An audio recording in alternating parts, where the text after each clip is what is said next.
Oke, selamat datang di channel Si Anak Tua bersama gue Rito Wangsa di segmen Lo Harus Tahu. Kabiluci.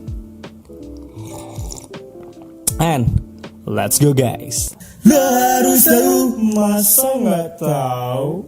Alright guys, so kembali lagi di Lo Harus Tahu yang gue sendirian. Jadi pengguna PS4 tuh belakangan justru makin banyak. Jadi kayak bang, gue baru dapat rezeki, baru bisa beli sekarang, baru bisa beli sekarang. Dan di kolom komentar baik di DM-nya Anak Tua, yang paling banyak sih DM-nya, sampai gue sama Lendi juga udah kerepotan banget untuk ngebalesin satu-satu. Jadi so sorry buat kalian yang belum dibalesin. Sekali lagi gue selalu minta maaf, nggak bosan-bosannya. Jadi banyak banget pertanyaan-pertanyaan yang sangat amat fundamental. Bang, fundamental tuh apa sih? Fundamental tuh hal yang dasar gitu. Jadi kalau kalian mau bangun rumah misalnya ya, kalian beli dulu tanahnya, terus beli batu bata, semen. Nah itu fundamental tuh, hal-hal yang buat pondasi gitu ya, kalian tuh harus tahu. Jadi inilah hal-hal yang ternyata belum gue bahas. So langsung aja. Yang pertama adalah pertanyaan yang paling mendasar sekali, yaitu pertanyaan, bang, gue baru beli PS4 nih, terus dapet gamenya, bisa gak sih gue main tanpa disknya, tanpa Blu-ray disknya gitu. Jadi dia mau coba install gamenya terus main secara digital gitu. Jadi disknya gak perlu dipakai lagi. Wih, mantap. Jawabannya adalah tidak bisa. Ya, maaf. Ini pertanyaan yang salah satu yang paling banyak, dan gue cukup yakin masih ada lebih dari 10 pertanyaan seperti ini di DM Instagram Anak Tua yang belum gue balas, dan mudah-mudahan ini bisa menjawab ya bahwa gak bisa. Karena di disk kalian ya, di Blu-ray disk itu ada license atau ada izin buat kalian mengakses game tersebut. Jadi nggak bisa kalau kalian modelnya mau nginstal gamenya gitu ya di PS4 kalian, masuk datanya ke sana, udah gitu disknya dicabut, terus ada cara tertentu biar si license-nya itu terperangkap di sana dan mau nggak mau bisa dimainin tanpa disknya gitu. Kalau kayak gitu bisa ya, pasti cukup satu orang beli satu saja, dibagi-bagikan, dipinjemin satu-satu, semuanya bisa main. Tapi ya memang nggak bisa, jadi memang harus pakai disknya, wajib pakai BD-nya. Jadi itu adalah kuncinya gitu. Ibaratnya mau masuk rumah, walaupun dalamnya udah ada sofa dan segala macam dan rumahnya punya lu, tetap aja lu butuh kunci buat masuknya. So, itu jawaban yang pertama. Pertanyaan yang kedua adalah tadi tuh masih nyambung sama si gamenya itu sendiri. Jadi si gamenya itu sebenarnya keinstall di mana sih, bang? Kalau misalnya lu beli fisik, keinstallnya di mana? Yang kedua, digital di mana? Kalau keinstallnya di mana, ya di PS4 lu. Karena PS4 lu itu ada memorinya, ada hard disknya, ada mungkin sebagian orang udah pakai SSD juga. Ya intinya ada memorinya, ada tempat penyimpanannya. Ya disitulah game tersebut disimpan. Tapi kan gue pakai disknya, bang. Kenapa masih harus diinstal lagi ke PS-nya? Tentunya karena memang tidak semua datanya ini akan cukup kalau ditaruh di disknya doang. Jadi penyimpanan dari Blu-ray disk itu berapa ya? Gue lupa lah. Pokoknya di dalam disknya itu ada datanya, tapi nanti kalau udah masuk ke PS lu akan dibongkar lagi datanya dan dibagi. Sebagian besar ada di PS4 lu dan sebagian lagi ada di disknya gitu. Dan kalau yang satu disk berarti dalam satu disk itu isinya ada data-data gamenya dan ada juga license-nya. License key-nya buat kalian mainin game tersebut. Itu yang membuat pertanyaan yang pertama tadi itu terjawab juga ya. Jadi kayak gitu. Tapi ada juga yang disknya dibagi dua karena gamenya udah kegedean banget. Salah satunya adalah Red Dead Redemption 2 sama Final Fantasy 7 Remake. Itu kan ada dua. Yang satu isinya data, yang satu lagi isinya ya license gitu ya untuk kalian mainin gitu. Jadi intinya si gamenya tetap akan ditaruh di PS4 kalian. Nah selanjutnya kan gamenya udah gue install, bang, baik secara digital maupun secara fisik gitu ya, udah gue install gitu. Terus gamenya itu sebetulnya mengikatnya kemana sih, bang? Ada di dalam PS gue atau ke akun gue? Oke, jadi gini, kalau kalian mainin gamenya pakai disk, otomatis ya udah ke disknya aja gitu. Jadi nggak perlu dipertanyakan lagi. Nah ini yang gue akan jawab adalah yang digital. Kalau yang digital itu ada dua hal yang perlu kalian tahu. Secara data-data dari gamenya itu posisinya ada di dalam hard disk PS4 lo. Itu yang pertama. Tapi secara license-nya itu ada di akun atau di ID PSN lo. Jadi license-nya kalau yang kalian beli fisik kan license-nya ada di disknya, dan disknya ada di tangan lo. Kalau yang digital, license-nya ada di ID PSN lo. Jadi nggak peduli lo pindah PS sebanyak apapun, selama gamenya ada di ID lo dan lo login pakai ID lo di PS tersebut, ya gamenya ada di sana. Bedanya lo harus download lagi aja, download ulang lagi, install lagi gamenya gitu. Jadi pada dasarnya gamenya mah terinstall di dalam PS4 lo. Tetapi si license-nya, si izin untuk memainkannya itu terikat pada ID PSN lo. Makanya jangan sampai lupa password. Awas, hati-hati ya. Alright, kita lanjut lagi. Ini pertanyaan yang wah ini gila sih. Ini juga top question ya. Sampai asli gue kalau ngelihat depannya, bang, sorry nih newbie mau nanya. Itu gue aduh maaf ya, gue skip dulu karena banyak banget. Jadi gue jawab di video ini tentang DLC itu apa.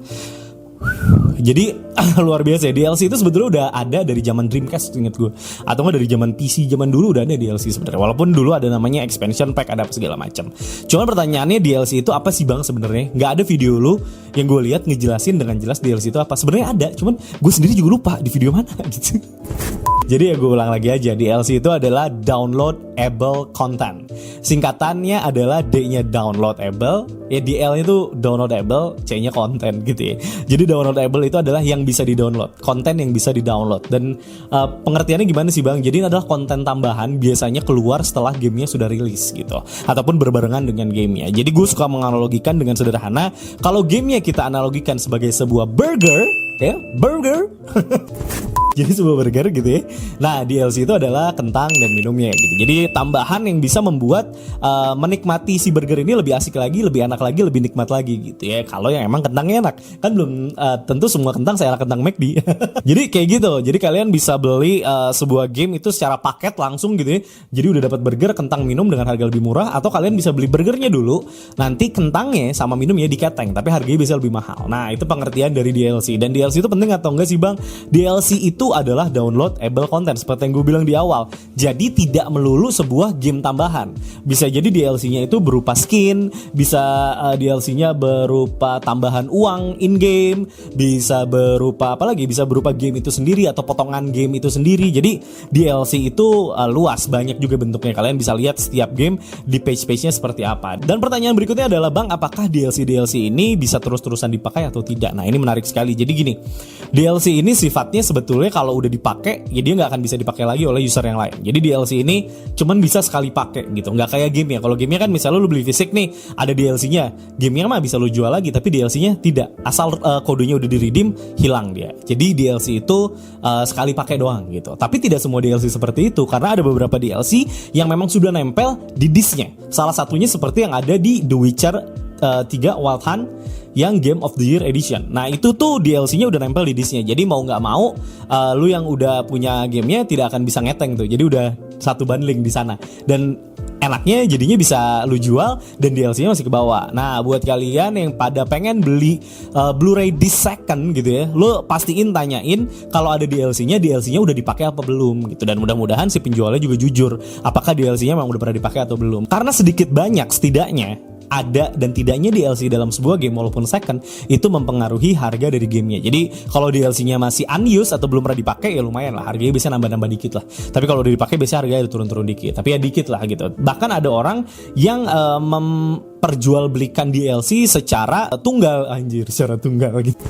Tidak bareng sama gamenya gitu. Jadi dia ambil gamenya tapi DLC-nya dia nggak suka, jadi dia jual. Jadi intinya DLC itu adalah sesuatu yang bisa kalian beli untuk nambahin konten di dalam gamenya, dan itu bermacam-macam banget. Jadi gitu ya. Intinya DLC itu masih bisa dipakai atau enggak, ya nggak semua game DLC-nya masih bisa dibawa. Sebagian besar bahkan game itu DLC-nya sekali pakai, dan ada beberapa game khusus kayak The Witcher tadi yang DLC-nya emang bagus juga dan emang dimasukin sama CD Projekt Red di dalam gamenya, di dalam CD-nya, biar kalian semua nggak usah ngeteng-ngeteng lagi gitu. Oke, selanjutnya adalah ini pertanyaan yang gila banget seringnya, dan dari awal sih gue sering banget balesin sampai sekarang. Jujur aja ini adalah pertanyaan yang paling sering gue skip di Instagram maupun di channel YouTube, komen YouTube si anak tua. Dan sorry banget karena pertanyaan ini menurut gue terlalu membingungkan dan feel-nya terlalu repetitif gitu ya, kayak side quest-nya Mafia 3 gitu.